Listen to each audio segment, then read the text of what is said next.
யாத்திராகமம் 20ஆம் அதிகாரம் 24வது வசனம். நான் என் நாமத்தை பிரஸ்தாபப்படுத்தும் எந்த ஸ்தானத்திலும் உன்னிடத்தில் வந்து உன்னை ஆசீர்வதிப்பேன். நான் உன்னிடத்தில் வந்து உன்னை ஆசீர்வதிப்பேன். என் மகனே, என் மகளே, நான் உன்னிடத்தில் வந்து உன்னை ஆசீர்வதிப்பேன். இந்த 25வது வருடம் எப்படி இருக்கும்? என் வாழ்க்கையில் என்ன நன்மை ஆண்டவர் வைத்திருக்கிறார்? எனக்கு என்ன வாக்கு கொடுத்திருக்கிறார்? என் குடும்பத்தில் என்ன நடக்க போகிறது? நான் இதுவரைக்கும் இந்த மாதிரி காரியங்களை கடந்து வந்திருக்கிறேன். இந்த வருடத்தில் என் வாழ்க்கை எப்படி இருக்கும்? பலவிதமான கேள்விகள், எண்ணங்கள், எதிர்பார்ப்புகள். ஆண்டவர் இயேசுவை நோக்கி நீங்கள் பார்க்கிறதுனால இயேசு உங்களை பார்த்து சொல்லுகிறார், என் மகனே, மகளே, நான் வந்து உன்னை ஆசீர்வதிப்பேன். I will come to you and I will bless you. உன்னிடத்தில் வந்து உன்னை ஆசீர்வதிப்பேன் என்று ஆண்டவர் வாக்கு கொடுக்கிறார். அவருடைய நாமத்தை பிரஸ்தாபப்படுத்துகிற எந்த இடத்திலும் அவர் வந்து அற்புதம் செய்கிற ஒரு ஆண்டவர். இங்கே இந்த இடத்துல இயேசுவின் நாமத்தை துதித்து பாடி அவருடைய நாமத்தை பிரஸ்தாபப்படுத்துகிறோம். உங்கள் வீட்டில் நீங்கள் இருக்கிற இடத்துல இயேசுவின் நாமத்தை விசுவாசித்து துதித்து அவரை மகிமைப்படுத்துகிறீங்க. அவரை பிரஸ்தாபப்படுத்துகிற எந்த இடத்திலும் அவர் வந்து அற்புதம் செய்கிறவர். இந்த உலகத்தில் ஆண்டவர் இயேசு இறங்கி வந்தபோது மனிதர்கள் மத்தியிலே நன்மை செய்கிறவராய் உலாவிக் கொண்டிருந்தார். ஜனங்கள் பலவிதமான பாடுகள், வேதனையிலே நெருக்கப்பட்டிருந்தாங்க.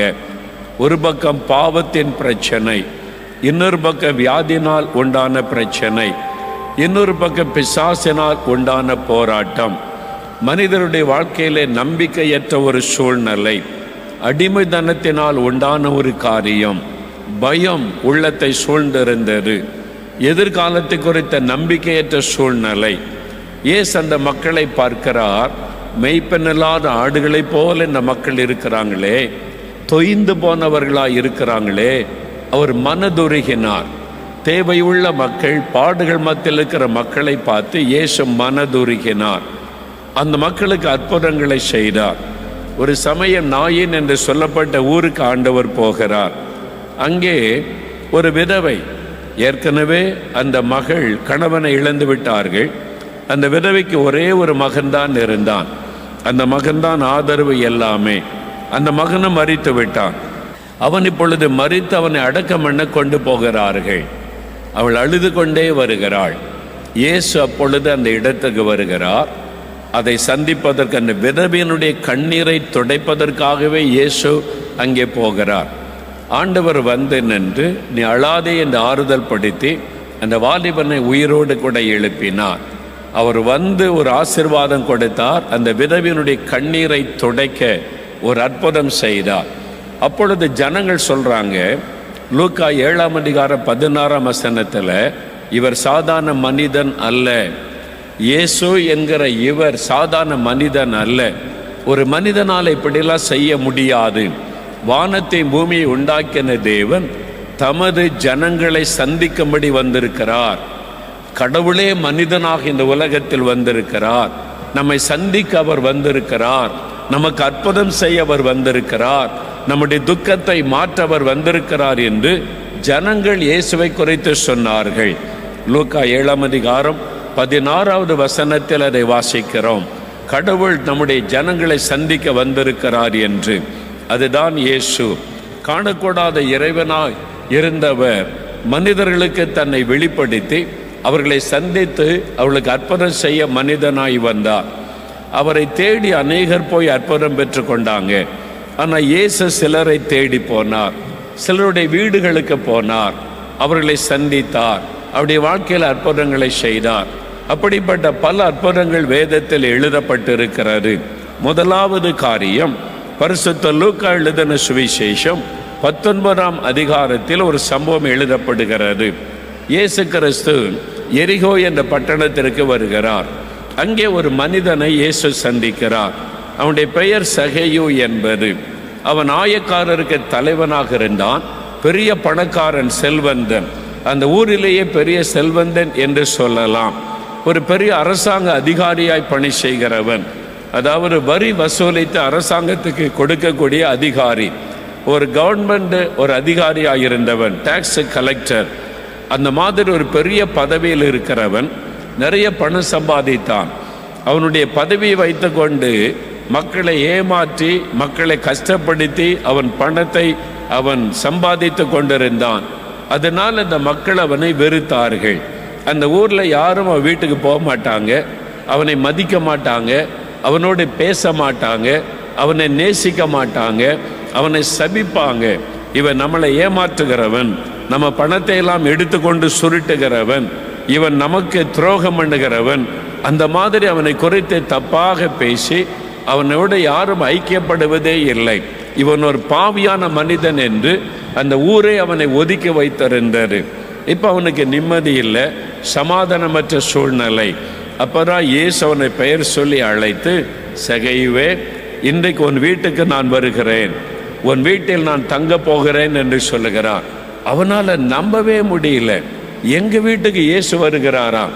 இந்த ஊருக்காரங்க யாருமே என் வீட்டுக்கு வரமாட்டாங்க, இந்த ஊருக்காரங்களை கூப்பிட்டாலும் வரமாட்டாங்க, இந்த ஊருக்காரங்க என்னையும் அவங்க வீட்டுக்கு கூப்பிட மாட்டாங்க, இந்த ஊரில் உள்ளவங்க யாரும் என்னை நேசிக்க மாட்டாங்க, என்னை பாவின்னு ஒதுக்கி வச்சிருக்கிறாங்க, எங்கள் வீட்டுக்கு இயேசு வருகிறாரா? அவனுக்கு ஒரு பெரிய ஆச்சரியம். ஆண்டவர், கடவுள், தீர்க்கதரிசனி, மக்களால் புகழப்படுகிறவர் எங்கள் வீட்டுக்கு வருகிறாரான்னு ஒரு பெரிய சந்தோஷம். சந்தோஷமாக இயேசுவை வீட்டிற்கு அழைத்து கொண்டு போகிறான். அப்படி போகிற வழியில் அந்த ஊர் மக்கள் சொல்கிறாங்க, போய் இவன் வீட்டுக்கா இயேசு போகணும்? இவன் என்ன பெரிய பரிசுத்தவானா? இவன் ஏமாற்றி சம்பாதிக்கிறவன், அநியாயமாக சம்பாத்தியம் பண்ணி சொத்து சேர்த்து வச்சிருக்கிறான், நம்ம பணத்தை எல்லாம் சுருட்டுகிறவன், இவன் வீட்டுக்கா இயேசு போக வேண்டும் என்று அவனுடைய பாவத்தை குறைத்து மக்கள் வெளிப்படையாக பேசுகிறார்கள். இயேசு அமைதியாக கேட்டுக்கொண்டு போய்கொண்டே இருக்கிறார். இயேசு ஒன்றுமே சொல்லலை, அவன் வீட்டுக்கு நான் வர்றேன்னு சொல்லுகிறார். அவனோடு அவர் போகிறார், அவ்வளவுதான். போகிற வழியில தான் அது நடக்கிறாரு. அப்பொழுது சகையு நின்றான். இயேசு நிற்கிறார். திரள் கூட்ட மக்கள் எல்லாரும் நிற்கிறாங்க, ஊரை திரண்டு நிற்கிறாரு. சகையு சொல்லுகிறான், ஆண்டவரே, என் ஆஸ்திகளிலே பாதியை நான் ஏழைகளுக்கு கொடுத்து விடுகிறேன். நான் பெரிய பணக்காரன், நிறைய சம்பாதிச்சிருக்கிறேன், இதுவரை எந்த ஏழைக்கும் கொடுத்தது இல்லை. ஆனால் இப்போ நான் சொல்கிறேன், என் சம்பாத்தியத்தில் சொத்தில் பாதியை நான் ஏழைகளுக்கு கொடுக்கிறேன். யார்கிட்டையாவது அநியாயமாய் நான் வரி வசூலித்திருந்தால், யார்கிட்டையாவது அநியாயமாய் பணத்தை பிடுங்கி இருந்தால் 4 திரும்ப கொடுக்கிறேன், 4 மடங்காக திரும்ப கொடுக்கிறேன் அப்படின்னு அவன் சொல்லுகிறான். இப்ப எல்லாரும் ஆச்சரியப்படுறாங்க. சகைவா மனம் திரும்பி விட்டான். அவனுக்குள்ள ஒரு மனம் திரும்புதல் வருகிறது. பாவ உணர்வு வந்து பாவத்தை விட்டு மனம் திரும்புகிற காரியம் நடைபெறுகிறது. இயேசு அவனை பார்த்து, நீ உன் ஆஸ்திகளில் பாதி ஏழைகளுக்கு கொடுன்னு சொல்லவில்லை. இயேசு அவனை பார்த்து, நீ அநியாயமாய் வாங்கினதை 4 மடங்கா திரும்ப கொடுன்னு சொல்லவில்லை. ஆனால் இயேசுடைய பிரசன்னமே அவனை மாற்றுகிறது. இயேசு உங்க வாழ்க்கையில வந்துட்டா பாவம் தானாக வெளியேற போய்விடும். இயேசு உங்க வீட்டுக்குள்ளே வந்துவிட்டால் வெளிச்சம் வந்தவுடனே இருள் விலகுவதை போல உன்னுடைய வாழ்க்கை தலைகளாய் மாற்றப்பட்டு விடும். அதுக்கு தான் இயேசு சொல்லுகிறார், நான் வருவேன், உன் வீட்டுக்கு வருவேன், உன் வாழ்க்கைக்குள்ளே நான் வருவேன், நான் வந்து உன்னை ஆசீர்வதிப்பேன். இப்போ இயேசு அவனுக்கு ஒரு ஆசீர்வாதம் கூறுகிறார். சகைவன் வீட்டுக்கே ஒரு ஆசீர்வாதம். என்ன ஆசீர்வாதத்தை ஆண்டவர் கொடுக்கிறார் அப்படின்னு பார்த்தீங்கன்னா, லூக்கா 19ஆம் அதிகாரம் 9ஆம் வசனத்தில், இன்றைக்கு இந்த வீட்டிற்கு ரட்சிப்பு வந்தது. ஆண்டவர் சொல்லுகிறார், ரட்சிப்பு என்கிற ஆசீர்வாதத்தை ஆண்டவர் தருகிறார். அதாவது உன்னுடைய பாவங்கள் மன்னிக்கப்பட்டது. சகையுவே, இதுவரை நீ செய்த பாவங்கள் மன்னிக்கப்பட்டது. இன்றைக்கு உன் வீட்டிற்கு ரட்சிப்பு வந்தது. உனக்கு மாத்திரமல்ல, உன் குடும்பத்திற்கு இந்த ரட்சிப்பு. அந்த சாபம் என்கிற அந்த பாவத்தினால் உண்டான சாபத்திலிருந்து ஒரு விடுதலை, அந்த நிம்மதியற்ற சூழ்நிலை மாறி வீட்டுக்குள்ள ஒரு சமாதானம். சகையும் மனம் திரும்பினது நிமித்தம் ஒரு பெரிய ஆசீர்வாதத்தை ஆண்டவர் தருகிறார். ஆண்டவர் கொடுக்கிற மிகப்பெரிய ஆசீர்வாதம் பாவ மன்னிப்பாகிய ரட்சிப்பு, பாவ மன்னிப்பாகிய தேவ சமாதானம். இன்றைக்கு உங்களுடைய குடும்பத்துக்குள்ள சமாதானம் இல்லை, உங்களுடைய உள்ளத்துக்குள்ள சமாதானம் இல்லை, சமாதானமற்ற நிலைமையில குழப்பத்தோடு நீங்கள் வந்திருக்கலாம். ஏதோ ஒரு சாபம் தொடருகிறது, இந்த பாவம் என் வாழ்க்கையில் இருக்கிறது, பண ஆசை இருக்கிறது, எப்படியாவது பணம் சம்பாதிக்க வேண்டும் என்று ஏமாற்றி சம்பாதித்து நிம்மதி போய்விட்டது, ஏதோ ஒரு பாவ பழக்க அடிமையாக்கி விட்டது. இந்த நிலைமையில் ஆண்டவர் சொல்லுகிறார், நான் வந்து உன்னை ஆசீர்வதிப்பேன். அந்த ஆசீர்வாதம் பாவ மன்னிப்பு, பாவத்திலிருந்து விடுதலை, பரிசுத்த வாழ்க்கை, தேவ சமாதானம். இதுதான் ஆண்டவர் உங்களுக்கு என்று வைத்திருக்கிற மிக முக்கியமான ஆசீர்வாதம். இந்த ஆசீர்வாதத்தை நீங்க பெற்றுக்கொள்ள வேண்டும். பாருங்க, நான் ஊழியத்துக்கு அர்ப்பணித்த ஆரம்ப நாட்கள் சென்னையில் அப்போ நான் இருந்தேன். அப்போ ஒரு பெரிய கூட்டத்தில் ஒரு நண்பர் வந்து தன்னுடைய அனுபவத்தை சாட்சியாய் சொன்னார். அவர் வந்து தமிழ்நாட்டு இந்த போக்குவரத்து துறை இருக்குல்ல, பஸ்ஸில் கண்டக்டராக அவர் பணி செய்தார். பஸ்ஸில் கண்டக்டராக அவர் பணி செய்தார். நடத்தினர், டிரைவர் இருப்பாங்க, நடத்தினர் இருப்பாங்கள்ல, கண்டக்டர். அந்த நாட்களில் பஸ்ஸில் ஏறும் பொழுது அந்த சில காய்கறிகள், சில லக்கேஜுகள், சில பொருட்களை பெருசாக வாங்கிட்டு போவாங்க. வியாபாரத்துக்காக சிலர் பொருட்களை கொண்டு போவாங்க. அந்த பஸ்ஸில் அந்த பொருளை ஏற்றினால் லக்கேஜுக்கு, அந்த பொருளுக்கு ஒரு டிக்கெட் வாங்கணும். இவங்க பிரயாணப்பட ஒரு டிக்கெட் எடுக்கணும், லக்கேஜுக்குன்னே ஒரு டிக்கெட் எடுக்கணும். இது அரசாங்க ஒழுங்கு.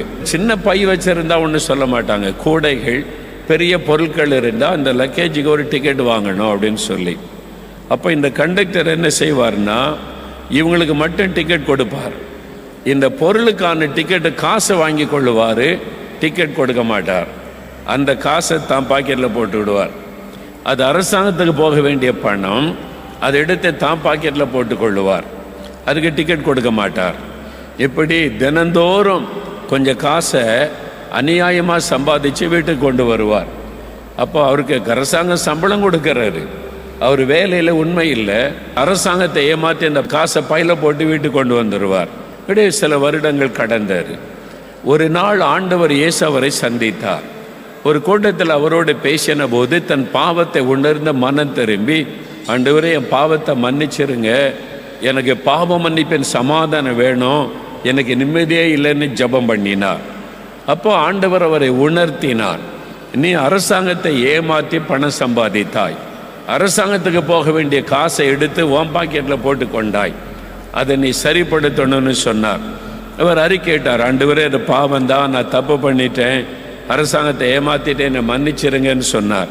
ஆண்டவர் சொன்னார், நீ சும்மா மன்னிப்பு கேட்டால் மன்னிக்க முடியாது தம்பி, நீ அந்த பணத்தை திருப்பி கொடுக்கணும். அநியாயமாக கவர்மெண்ட் பணத்தை கொள்ளையடிச்சல்ல, திருப்பி கொடு, அப்போ தான் நான் உன்னை ரட்சிக்க முடியும், அப்போ தான் உனக்கு பாவ மன்னிப்பு கிடைக்கும். சகையை திருப்பி கொடுத்தான்ல, அநியாயமாக வாங்கினா 4 மடங்காக திருப்பி கொடுக்கிறேன். ரட்சிப்பு சும்மா வராது, பரலோக பாக்கியத்தை சும்மா பெற்றுக்கொள்ள முடியாது. நம்ம சில காரியத்தை ஆண்டவர் உணர்த்தினால் செய்யணும். அப்போ நான் என்ன செய்யணும் ஆண்டவரேன்னு கேட்டார். ஆண்டவர் சொன்னார், நீ கணக்கு போடு, ஒரு ஆவரேஜாக ஒரு மாதத்துக்கு எவ்வளோ காசு கொண்டு வந்திருப்பேன். அப்போ அவர் கணக்கு போட்டார், கிட்டத்தட்ட இவ்வளோ இருக்கும் ஆண்டவரே, இத்தனை வருஷம் அந்த பணத்தை அரசாங்கத்துக்கு திருப்பி கொடுன்னு சொன்னார். நீ திருப்பி கொடுத்தால் உன் பாவத்தை நான் மன்னிச்சு உனக்கு சமாதானம் தருவேன் அப்படின்னு. இது எவ்வளோ கடினமான காரியம் இல்லை? உடனே அவர் கீழ்ப்படிந்து அவர் அந்த பணத்தை கொண்டு போய் பேங்கில் கொடுத்து ஒரு செக் எடுத்து ஒரு கடிதம் எழுதினார் மேல் அதிகாரிக்கு. நான் இந்த வருஷத்துலேருந்து இந்த வருஷம் வரைக்கும் நான் டிரான்ஸ்போர்ட்டில் பஸ்ஸில் வேலை செய்கிறேன், நான் இந்த லக்கேஜுக்குள்ள காசெல்லாம் டிக்கெட் கொடுக்காமல் ஏமாற்றி எடுத்துக்கொண்டேன், அது கிட்டத்தட்ட இவ்வளோ பணம் வருது, அந்த பணத்துக்கான செக்கை நான் வைத்திருக்கிறேன், என்னை மன்னித்து அந்த செக்கை ஏற்றுக்கொள்ளுங்க அப்படின்னு லெட்டர் எழுதி மேல் அதிகாரிகிட்ட கொண்டு கொடுத்தார். அந்த அதிகாரி அவர் வாசித்த உடனே அவருக்கு எப்படி இருந்திருக்கும் யோசிச்சு பாருங்க. அவர் ஆச்சரியப்பட்டு என்னையா இதுன்னு கேட்டார். ஆமாங்க, நான் தப்பு பண்ணிட்டேன், நான் அரசாங்கத்தை ஏமாத்திட்டேன், அது அரசாங்கத்துக்கு போக வேண்டிய காசு, அதை என் பாக்கெட்டில் போட்டுக்கிட்டேன். சரி, நீ தப்பு பண்ணிட்ட, இப்போ தப்பு நீ உணர்றேன், நான் மனம் திரும்புகிறேன், ஏசு என்னை உணர்த்தினார். சரி, ஆண்டவர்கிட்ட அறிக்கை இட்டுட்டல, ஆமாம், சரி, இனிமேல் நல்லவனா இரு, இனி நீ ஏமாத்தாத, நீ நல்லவனா இருந்துக்க, அதுக்கு எதுக்கு இப்படி கடிதம் கொடுக்குற அப்படின்னார். இல்லை, ஏசு எனக்கு சொன்னார் நான் கீழ்ப்படியணும் இல்லைன்னு சொல்லி. இல்லை தம்பி, இந்த கடிதத்தை வச்சு உன் செக்கையை வச்சு நான் மேல் அதிகாரிக்கு அனுப்பினா நீ தப்பு பண்ணது உறுதியாகிவிடும். இதுவரைக்கும் நீ தப்பு பண்ணது அரசாங்கத்துக்கு தெரியாது, நீ ஏமாத்திருக்கின்றது யாருக்கும் தெரியாது. இது உனக்கு ஆண்டவருக்கு உள்ள காரியம். இந்த கடிதத்தையும் பணத்தை நான் மேலதிகாரிக்கு அனுப்புனா அவங்களுக்கு நீ திருடுனது உண்மையாகிவிடும், ஆதாரமாகிவிடும். அப்போ ஆதாரம் ஆயிட்டா உன்னை டிஸ்மிஸ் பண்ணிடலாம். உன்னை ஒருவேளை வேலையை விட்டு தூக்கினாலும் தூக்க முடியும், வேலை போயிடும். அல்லது உனக்கு டெம்பரரியாக வெளியாக்கிடுவாங்க, அல்லது வேலையை நீ இழக்கிற வேண்டியது வந்துடும். இது ஆதாரமாகிவிடும். அதனால் போ, இனி நல்லவனா இரு தம்பி, இதை கொண்டு போன்னு சொன்னார். இவர் சொன்னார், இல்லை, என்னை வேலையை விட்டு எடுத்தாலும் பரவாயில்ல, எனக்கு என் பாவம் மன்னிக்கப்படணும், இயேசு என்னை ரட்சிக்கணும், எனக்கு அந்த பாவம் மன்னிப்பின் சந்தோஷம் வேணும். அதனால என்னை வேலையை விட்டு எடுத்தாலும் பரவாயில்லை, என் இயேசு சொன்னார் பணத்தை திருப்பி கொடுக்க சொன்னார், அதனால அந்த பணத்தை நான் திருப்பி கொடுக்கணும். அரசாங்கத்தை நான் ஏமாத்திட்டேனே, நீங்கள் கொடுங்க, என்ன ஆக்ஷன் எடுத்தாலும் பரவாயில்லை, எனக்கு தேவ சமாதானம் வேணும், என் ஆண்டவர் இயேசு எனக்கு வேணும்னு சொல்லி கடிதத்தை கொடுத்தார். அந்த அதிகாரி சரி நீ சொல்ற, நான் என்ன செய்யறதுன்னு மேலதிகாரிக்கு அனுப்பிட்டார். இப்போ ஆதாரம் கிடைச்சிட்டு இவர் பாவம் செய்திருக்கிறார், தப்பு பண்ணியிருக்கிறார் என்பதாக உடனே டிஸ்மிஸ் பண்ணிட்டாங்க, வேலையை விட்டு எடுத்துட்டாங்க. அவரை வேலையை விட்டு நிறுத்தின உடனே ஏழை குடும்பம் தான், அவருடைய வருமானத்தை வச்சு தான் குடும்பம். இப்போ பண கஷ்டம். ஆனால் தினசரி அங்கங்கே போய் வேலை செய்து கூலி வேலை செய்து அந்த பணத்தை கொண்டு வந்து கஷ்டப்பட்டு குடும்பம் நடத்தினார். ஆனால் அவருக்குள்ள ரட்சிப்பின் சந்தோஷம், என் பாவத்தெல்லாம் இயேசு மன்னிச்சிட்டாரு, என் உள்ளத்தில் இயேசு வந்துட்டான்னு ஒரு பெரிய மகிழ்ச்சி சந்தோஷம். குடும்பம் கொஞ்சம் பண கஷ்டத்திலே கடந்து போனது. சில மாதங்கள் கடந்தது. ஒரு நாள் டிரான்ஸ்போர்ட் டிபார்ட்மெண்ட், போக்குவரத்து துறையிலிருந்து ஒரு கடிதம் வந்தது. அந்த கடிதம் சொன்னது, நீ கொடுத்த உன்னுடைய கடிதத்தை வைத்து நீ தவறு செய்து விட்டாய் என்பதை வைத்து உன்னை டிஸ்மிஸ் பண்ணினோம். இது உண்மைதானா என்பதை நாங்கள் கண்டுபிடிப்பதற்கு உன்னை நாங்கள் சில மாதமாய் கவனித்தோம். நீ உண்மையாய் மனம் திரும்பி இப்போ ஒரு நேர்மையான வாழ்க்கை வாழ்வதை நாங்கள் கவனித்தோம். இப்படி ஒரு நேர்மையான ஆள் நம்ம டிபார்ட்மெண்ட்டுக்கு தேவை என்று உன்னை மறுபடியும் வேலைக்கு சேர்த்து கொள்ளுகிறோம். அல்லேலூயா. அது மாத்திரம் அல்ல, இப்படி நேர்மையான ஆளு தான் நம்ம டிபார்ட்மெண்ட்டுக்கு தேவை என்று உனக்கு ப்ரமோஷன் கொடுக்கிறோம், செக்கிங் இன்ஸ்பெக்டராக ப்ரமோஷன் கொடுத்து சேர்த்து கொள்கிறோம் என்று கடிதம் வந்தது. அவருக்கு ஒரு பெரிய சந்தோஷம். சாட்சியாக சென்னையில் அவர் சொன்னார், சாட்சியாக சொன்னார், எனக்கு அன்பான ரட்சிப்பு என்பது எல்லாம் லஞ்சம் ஊழெல்லாம் பண்ணிட்டு ஆண்டவரை மன்னிச்சிருங்கன்றதோடு நிற்கிறது இல்லை, திருப்பி கொடுக்கணும். யாரிடத்திலாவது அநியாயமாய் அடுத்தவங்க சொத்தை அபகரித்திருந்தால் அதை திருப்பி கொடுக்கணும்.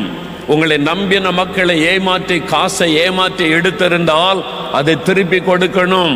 அப்பதான் பாவம் மன்னிக்கப்படும், பரலோக பாக்கியம் கிடைக்கும். லஞ்சம் வாங்கின பணத்தை திருப்பி கொடுக்க வேண்டும், நீங்கள் ஊழல் பண்ணின பணத்தை திருப்பி கொடுக்க வேண்டும். ஒரு நண்பர் பாருங்க, அவர் இந்து குடும்பத்தை சார்ந்தவர். அவர் இந்து குடும்பத்தில் பக்தியாக இருந்து வந்தவர். இப்போ ரட்சிக்கப்பட்டுட்டார். அவர் ஒரு நாள் என்கிட்ட பேசும்போது சொன்னார், பிரதர், நான் இந்து குடும்பத்தில் இருந்து பிறந்து வளர்ந்தவன். எங்கள் இந்து மார்க்கத்தில் இந்த வரதட்சணைலாம் பாவம் கிடையாது. வரதட்சணை கேட்டு வாங்கி கொள்ளும் நகை வரதட்சணை என்பது. எனக்கு நான் ரட்சிக்கப்பட முன்னாலே கல்யாணம் ஆயிற்று. எனக்கு திருமணம் ஆகும்போதே மனைவி வீட்டிலேருந்து இவ்வளோ பணம் வேணும், இவ்வளோ இத்தனை லட்சம் வேணும், இவ்வளோ நகை வேணும் கேட்டு வாங்கி தான் கல்யாணம் பண்ணோம். எனக்கு குழந்தைகள்லாம் இருக்குது. ஆனால் இப்போ தான் நான் ரட்சிக்கப்பட்டேன். இயேசுதான் மெய்யான ஆண்டவர், பாவத்தை மன்னிக்கிறவர் என்பதை அறிந்து நான் ரட்சிக்கப்பட்டுட்டேன். நான் ரட்சிக்கப்பட்ட உடனே ஆண்டவர் சொன்னார், கல்யாணமாகி இப்போ பல வருஷம் ஆயிட்டு, 10-15 வருஷம் ஆயிட்டு. ஆண்டவர் சொன்னார், நீ திருமணம் பண்ணும்போது உன் மாமனார் வீட்டிலேருந்து வரதட்சணைன்னு கேட்டு அவங்கள கஷ்டப்படுத்தி பணம் வாங்கினர்ல, பாவம் அவங்க கடன் வாங்கி உனக்கு கொடுத்தாங்க. வரதட்சணைன்னு கடன் வாங்கி கஷ்டப்பட்டு என் பிள்ளையை கல்யாணம் பண்ணட்டுன்னு கொடுத்தாங்க. இன்னொருத்தரை நீ கடன்காரன் ஆக்குனல்ல, அது பாவம் தானே நீ ஆண்டவர் சொன்னாராம். ஆமாம் ஆண்டவரே, அது அப்போ எனக்கு தெரியாது, இதெல்லாம் பாவம்னு எனக்கு தெரியாத ஆண்டவரே, இப்போ தானே நான் கிறிஸ்தவன் ஆகியிருக்கிறேன். ஆனாலும் ஒன்னால் அந்த குடும்பம் பாதிக்கப்பட்டுச்சுல்ல, ஒன்னால் அவங்க கடன்காரர் ஆனாங்கல்ல, ஆமாம், அந்த பணத்தை திருப்பி கொடுன்னார் ஆண்டவர். உடனே அவர் ஜபம் பண்ணி கணக்கு போட்டார். வரதட்சணை வாங்கி எத்தனை வருஷம் ஆகுது? 10-15 வருஷம். பேங்க் வட்டி எவ்வளவு, இத்தனை லட்சத்துக்கு கணக்கு போட்டு அவ்வளோ பணத்தை கொண்டு போய் மாமனார் கையில் கொடுத்தார். மாமனார்கிட்ட போய், உங்கள்கிட்ட நான் 15 வருஷத்துக்கு முன்னால் வரதட்சணை கேட்டு வாங்கினால அந்த பணத்தை வட்டியோடு திரும்பி தர்றேன்னு. அவர் அப்படியே ஆச்சரியமாக பார்க்குறாரு. ஏன் தர்றீங்க? இயேசு எனக்கு சொன்னார், இப்போ நான் அவரை தான் ஆண்டவராய் நம்புகிறேன். அவர் சொன்னார் பணத்தை திருப்பி கொடுன்னு சொல்லி, அதனால நான் கொடுக்கிறேன்னு சொல்லி. அவருக்கு ஆச்சரியம், இப்படி ஒரு கடவுள் இருக்கிறாரா? மனிதனை பாவத்தை உணர்த்தி வாங்கின அநியாய பணத்தை திருப்பி கொடுக்க சொல்ற கடவுள் இருக்கிறாரா? அவர் தான் இயேசு. அல்லேலூயா சொல்லுங்க, அல்லேலூயா சொல்லுங்க. இப்ப நிறைய பேரோட ஆண்டவர் பேசுறாரு. அநியாயமா மிரட்டி காசு வாங்கினீங்கல்ல வரதட்சணை, யார் யாரை திருப்பி கொடுக்க சொல்றாரோ வட்டியோட போய் திருப்பி கொடுத்துருங்க. அப்பதான் பரலோகத்துக்கு வர முடியும். வியாதியில சுகம் பெறலாம், விடுதலை கிடைக்கலாம். பரலோகத்துக்கு வரணுமானா வசனத்துக்கு கீழ்ப்படியான ஆமேன்னு சொல்லுங்க. பெண்களுக்கு சந்தோஷம் வர ஆரம்பிச்சிட்டு, அப்ப நம்ம கணவர் திருப்பி கொடுத்துருவாரு அப்படின்னு சொல்லி. யாரா இருந்தாலும் அதுதான். பாருங்க, வேதம் சொல்லுகிறது, சகையும் அநியாயமாய் வாங்கினதை நான் நாலத்தனையாய் திரும்ப கொடுக்கிறேன். அதனாலதான் ஆண்டவர் சொல்லுகிறார், இன்றைக்கு இந்த வீட்டுக்கு ரட்சிப்பு வந்தது, பாவ மன்னிப்பு வந்தது. பாவ மன்னிப்பு சாதாரணமாய் கிடைக்கிறது அல்ல. இயேசு சிலுவையில ரத்தம் சிந்தி சம்பாதித்தது. அவர் தன்னுடைய ரத்தத்தை சிந்தி நம்முடைய பாவத்தை சுமந்து தீர்த்து பாவ மன்னிப்பை நமக்கு ஏற்படுத்தினார். பாவத்தை விட்டு மனம் திரும்பி வரும் பொழுதுதான் அந்த ரட்சிப்பை என்கிற ஆசீர்வாதம். இதுதான் மிக முக்கிய ஆசீர்வாதம். இந்த ஆசீர்வாதத்தை பெற்றுக்கொள்ளாம நீங்க சுகம் பெறலாம், விடுதலை பெறலாம், கோடி கோடிய பணத்தை பெற்றுக்கொள்ளலாம், சொத்துக்களை பெறலாம். அதை வைத்து பரலோகத்துக்கு போக முடியாது.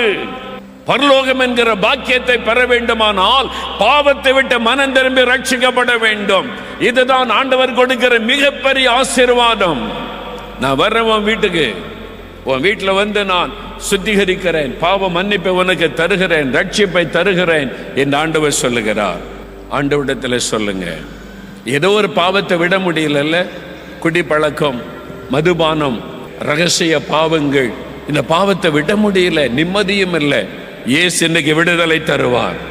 நீங்க செய்ய வேண்டிய ஒரே ஒரு காரியம், ஆண்டவரே நான் பாவிதான், என்னை மன்னித்து எனக்கு விடுதலை தாரும்.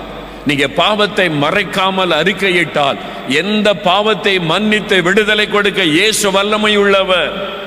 உங்களுக்கு தேவை பாவ மன்னிப்பாகிய ரட்சிப்பு, பாவத்திலிருந்து விடுதலை. அது ஆண்டவர் கொடுக்கிற மிகப்பெரிய ஆசீர்வாதம்.